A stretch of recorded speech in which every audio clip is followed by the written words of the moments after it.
ఈరోజు సూర్యాపేట పట్టణంలో ఉమ్మడి నల్గొండ జిల్లా బహుజన్ సమాజ్ పార్టీ సమావేశం జరుగుతున్నది.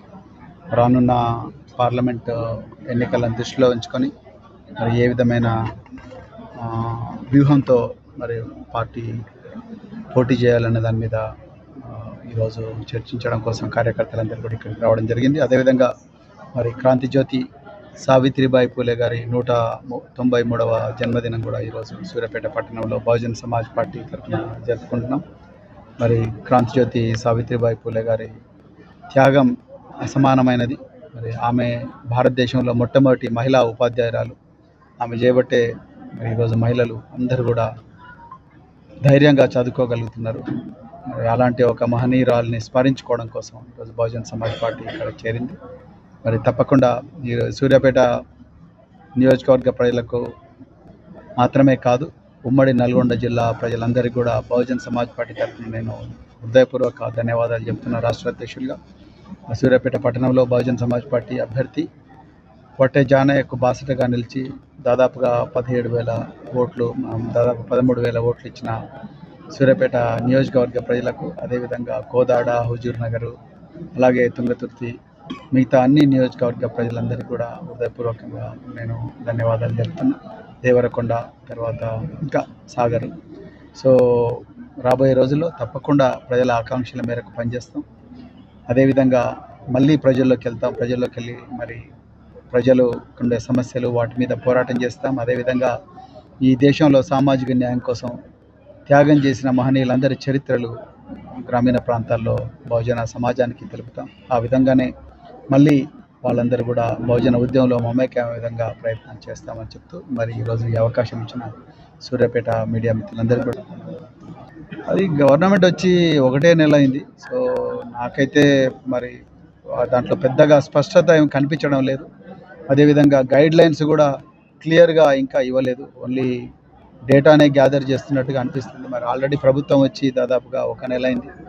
1 నెలలో మరి 2-3 గ్యారంటీలు ఏదో వేసినట్టుగా ఉంది.